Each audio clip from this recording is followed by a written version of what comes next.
Fala investidor, fala trader, seja muito bem-vindo. Eu sou o Ramon Santos, essa é a RS Capital e no vídeo de hoje você já se perguntou por que a Shiba Inu não tem alcançado as marcas que deveriam ter sido alcançadas? Esse token que aí continua só numa tendência de baixo?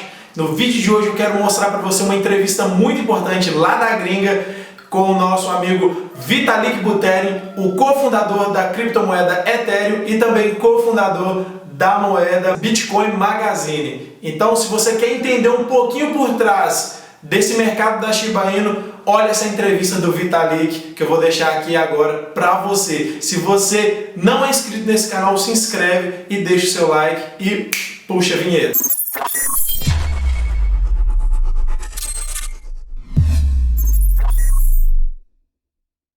About Shiba Inu, if we can, also known as Shiba token, code SHIB. For context, Shiba Inu was created in August 2020, modeled off of Dogecoin by the anonymous founder known as Ryoshi. On May 10th this year, it had a market capitalization of over 13 billion. And maybe you can explain this, but in a crazy move, you were given half of SHIB's total supply. You burned, aka destroyed, 90% of it. That's worth $6.7 billion. And you donated 10%. That's worth $1.2 billion at the time to an India COVID-19 relief fund, saying you don't want to be the locus of this much power. This is fascinating. Why and how were you able to walk away from this much money and this much power? So I should probably start by giving some of the backstory around these coins and this concept of giving me coins. So first of all, Shiba Inu, as you said, is this kind of knockoff of Dogecoin, right? And Dogecoin was this initial kind of fun coin that was created back, I think, around 2014 or so.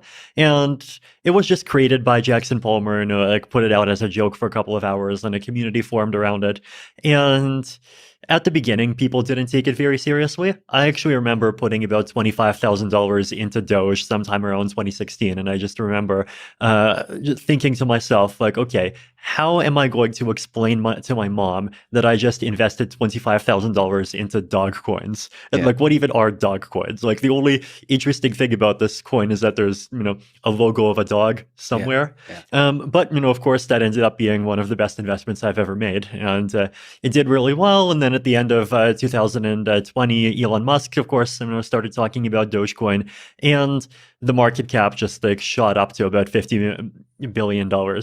Actually, and it shot up multiple times, right? Like, the first time it went up from about 0.8 cents to about 7 cents. And this just happened all in one day. And I remember this was when I was still in Singapore in the middle of COVID, and I saw that the price just went up by 1,000%, and I was like, oh my God, my Doge is worth a lot.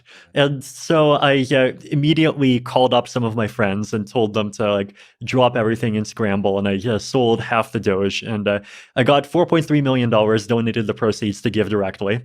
And a few hours after I did this, the price dropped back down from about 7 cents to 4 cents, right? So I managed to sell the Doge at the top, and I remember just feeling like I was such an amazing trader. But then, of course, the price went up from 4 cents, then to 7, and then 50, and just Doge becoming this big phenomenon where there's even a lot of people that have heard of Doge that have not heard of Ethereum. It's just something even I wasn't predicting, right? And so after that, of course, we have Doge, and then people are thinking, well, if the leading dog token is worth $50 billion, then surely the second largest dog token deserves, at least 7 or 8 billion, right? I feel like that's kind of what the mindset of these Shiba people is. So then, of course, they did this other gimmick, right, where they gave me half the Shiba token supply. they were actually not the first projects to do this. So around the end of 2020, there was this weird project called Teller. It's like Tellor. I think they're a Chainlink competitor or something like this. But I remember they just like dumped $50,000 worth of their token into my wallet. And then they had their Twitter army just like basically run around saying, look at Vitalik's wallet. Vitalik holds Tellers. He's one of us. He's a supporter. And as soon as I discovered this, I just like publicly sold the Teller tokens on Uniswap, and this created a bit of a Twitter splat. Now, the Shiba people were more clever. The Shiba people, instead of dumping to that wallet, they dumped to my cold wallet, right? So in like cryptocurrency, right, there's this concept of like cold wallets and hot wallets. Basically, like the thing that actually owns your money is like this 80-digit number called a private key, right? And a hot wallet is when that private key is just stored in memory on your computer, on your phone, really easy to access. Cold wallet means it's either written down on a piece of paper, or it's on a computer that's just never accessed the internet, right? So cold is very inconvenient, but cold is also much more secure, right? Because even if that computer has some like viruses on it, like it's like air gapped, it's not actually going to be able to upload it. So this cold wallet, and like all the money is out of the cold wallet, so it's safe for me to talk about my setup now, right? But it was a laptop that was sitting in Canada, and I also had 2 pieces of paper where I wrote down 2 numbers on those 2 pieces of paper. One was with me, one was in Canada, and if you add those 2 numbers together, you get the private key. So because of COVID travel restrictions, and this is this cold wallets in Canada, like it's very difficult for me to actually access it, right? And I'm not sure if they knew this. Maybe they just got lucky. But like basically, they sent a lot of these dog tokens into this wallet where it was very difficult for me to access it. But then I saw these dog tokens, I saw more and more people talking about them, and then at some point I realized that like, hey, these things are worth billions of dollars, and like, there's lots of really good things that you could do with that amount of money, and it would actually be a waste to just like see it go. So I made the decision that like I would actually power through and figure out how to like safely like basically get my private key. I actually had to call up my family, tell them to read out their number off of their piece of paper.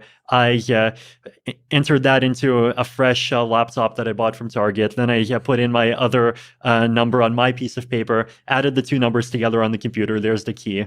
And at the same time, like just scrambled for 2 days, setting up a new wallet where I could move my ETH to safely, like getting people to be multi-sig partners, just like doing all sorts of like stuff that 10 years ago you would expect to just be part of a cyberpunk science fiction novel, but now it's all real. So you're doing this all by yourself, essentially. Most of it by myself. So you have to keep it secret, right? And I needed my family to actually like go and read the number on their piece of paper, and then I in my new multi-sig wallet, like there's other people that are signatories, but I'm obviously not going to reveal any details beyond that.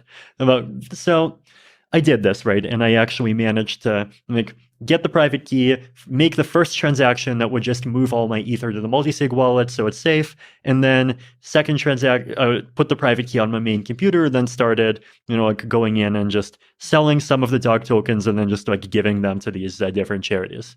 Now, at the time, I actually did not even like have any idea of how much you would be able to get, right? Because like on paper, the dog tokens are $7 billion, but like in reality, it's a very liquid market. Are you going to crash it by after you sell 1 million worth? Are you going to crash it after 10 million? Are you going to might you actually be able to get like an entire 200 million? I had no idea. So I definitely was just of the mindset like, okay, I'll sell a bit, maybe get some ETH, and then, donated some ETH to GiveWell, donated some to other groups, and then, okay, have some dog tokens. Like, I don't have an easy ability to sell more myself, but then I'll just like give them to these groups and like, hopefully they'll do good things with them. It was actually, I actually donated 20% and dumped 80%. Yeah, so the COVID India group got one batch, and then there's another group that got another batch. And I don't want to say who they are because I think they want to announce themselves at some point. Sure. Yeah, but it's, you can see the fact that these transactions were made on the blockchain. But no, it was just very interesting and unexpected and just an insanely crazy situation. E aí, investidores, qual a sua conclusão sobre essa entrevista? Então deixa aqui no comentário o que você achou e muito obrigado mais uma vez. Eu sou Ramon Santos e essa é a RS Capital.